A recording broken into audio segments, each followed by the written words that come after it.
नमस्कार मित्रांनो, स्वागत आहे तुमचं माझ्या एका नवीन व्हिडिओमध्ये। तर आज आम्ही आलो आहे मंडपेश्वर लेणी एक्सप्लोर करायला। तर मंडपेश्वर लेणी ही दहिसर आणि बोरिवली या दोन स्टेशनच्या मध्ये येते आणि इथे येण्यासाठी तुम्हाला दोन्ही ठिकाणांवरून रिक्षा अवेलेबल आहे। मंडपेश्वर लेणी सांगितलं तरी कोणी सोडेल। आज मी पण पहिल्यांदा आलो आहे या लेणीमध्ये आणि माझ्याबरोबर हा माझा मित्र आहे स्वप्नील। असे आम्ही दोघं जण एक्सप्लोर करायला आलो। बघू किती आपल्याला एक्सप्लोर करून किती काय माहिती मिळते याबद्दल। आणि व्हिडिओमध्ये नवीन असाल तर माझ्या चॅनलला सबस्क्राईब करा, व्हिडिओला लाईक करा आणि कमेंट करा। अशाच नवनवीन व्हिडिओ आपल्या या चॅनलवरती येतात।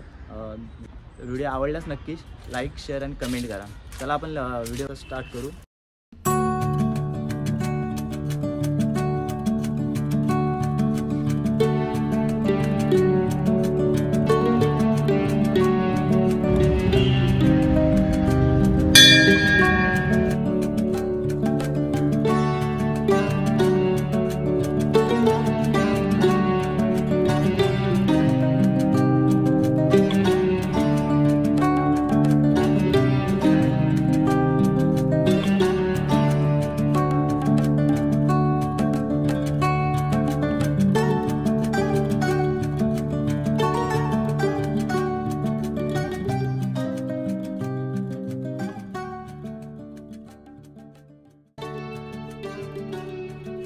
दारातून आत प्रवेश करताच एक दगडी वाट थेट लेणीपर्यंत घेऊन जाते। वाटेच्या दोन्ही बाजूला हिरवळ आहे। तर मित्रांनो, लेणी म्हणजे काय? थोडक्यात सांगायचं झालं तर दगडांवरील जुनं कोरीव नक्षीदार काम म्हणजेच लेणी। तर आजकाल या लेण्या काही अवशेषांमध्ये पाहायला मिळतात। तसेच संपूर्ण भारतामध्ये सुमारे 1200 लेण्या आहेत। यापैकी 1000 लेण्या या आपल्या महाराष्ट्रामध्ये आहेत। यापैकी 130 लेण्या मुंबईमध्ये आहेत। 1 जोगेश्वरी गुहा, 2 मागाटणी गुहा, 3 कान्हेरी गुहा तसेच 4 मंडपेश्वर गुहा।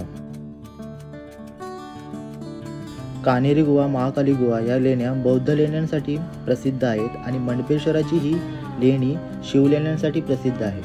चला तर आपण आतमध्ये प्रवेश करून अजून काही जाणण्याचा प्रयत्न करू।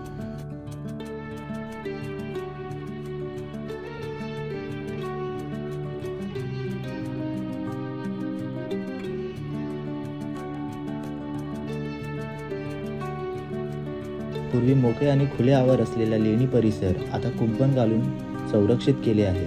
लेणीसमोर भरपूर जागा आहे। मंडपाच्या प्रवेशासाठी असलेल्या पायऱ्यांच्या दोन्ही बाजूंना भग्नावस्थेतील 2 सिंह दिसतात। मंडपाच्या दर्शनी भागात 4 खांब आहेत। या खांबावरील कोरीव काम नंतरच्या काळात झाले असावे असा अभ्यासकांचा अंदाज आहे। जवळपास 51 फूट रुंद आणि 21 फूट लांब खोलीचा मंडप दिसतो। लेण्याच्या आतमध्ये मध्यभागी शिव मंदिर आणि त्याच्या दोन्ही बाजूस 2 लहान गुफा आहेत।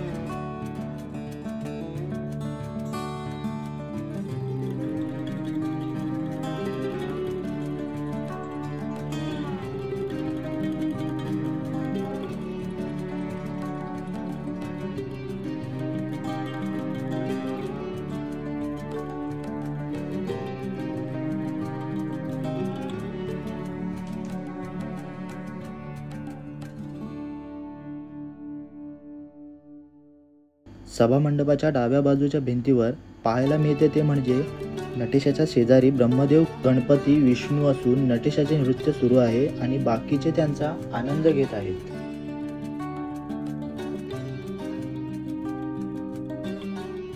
तर मित्रांनो, पोर्तुगीज व्यापारासाठी भारतात आले खरे, पण त्यांच्यासोबत धर्मही घेऊन आले। 16व्या शतकात पोर्तुगाने येथे चर्च बांधलं। डावीकडच्या दगडात कोरलेल्या एका मूर्तीच्या जागी क्रॉस कोरलेला स्पष्ट दिसतो। त्यानंतर पेशव्यांनी पोर्तुगीजांकडून वसई जिंकल्यानंतर ते मंडपेश्वर ताब्यात घेतले। तसेच पेशव्यांनी येथे पाण्याची सुद्धा सोय केली। लेणीमध्ये शिवलिंग असल्याने भाविक दर्शनासाठी येतात। त्रिपुरी पौर्णिमेला येथे दीप प्रज्वलनाचा सोहळा पार पडतो। मात्र एरवी इथे कोणी फिरत नाही। भरवस्तीत असलेल्या या लेणीकडे कोणाचे लक्ष सुद्धा नाही आहे। भीती याचीच वाटते पुढील काही वर्षात नष्ट पावतील की काय।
चला मित्रांनो, आता आम्ही मंदिर वगैरे त्या 2 गुहा हा सर्व फिरून एक्सप्लोअर करून आता आम्ही चाललो आहेत वरच्या बॅचला. अजूनपर्यंत मला नाही वाटत वरच्या बॅचला कोण गेलं असेल.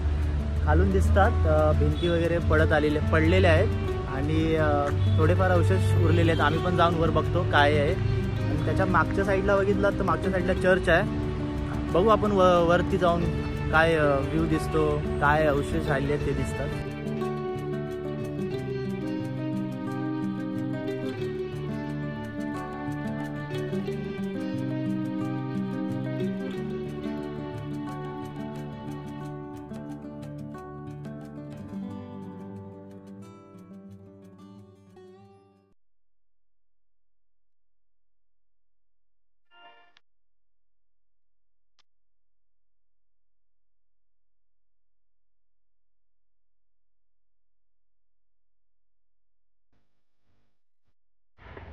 चला मित्रांनो, आता वरती आलोय मी. आता पुढे दाखवतो आतमध्ये काय आहे ते.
तर मित्रांनो, आता आम्ही मंडपेश्वर लेणी एक्सप्लोअर फिरून वगैरे झाली आहे. तर मंडपेश्वरची लेणी ही मुंबईमधील सर्वात लहान लेणी आहे. तसेच मित्रांनो, शिल्पकला आणि स्थापत्यकलेचा अनमोल ठेवा या भिंतींमध्ये लुप्त होण्याआधी आपण सर्वांनी आपल्या डोळ्यांनी पाहायला हवा. तसेच या लेणीला आपण सर्वांनी भेट द्या. आणि जर चॅनलला माझ्या नवीन असाल तर चॅनलला सबस्क्राईब करा, कारण असेच नवनवीन व्हिडिओ आपल्या चॅनलवरती येत राहतात. आणि जर काही चुकत असेल माझं तर कमेंटमध्ये सांगा. तसेच पुन्हा भेटू आपण आपल्या नवीन एका व्हिडिओमध्ये. तोपर्यंत सर्वांना बाय, टेक केअर.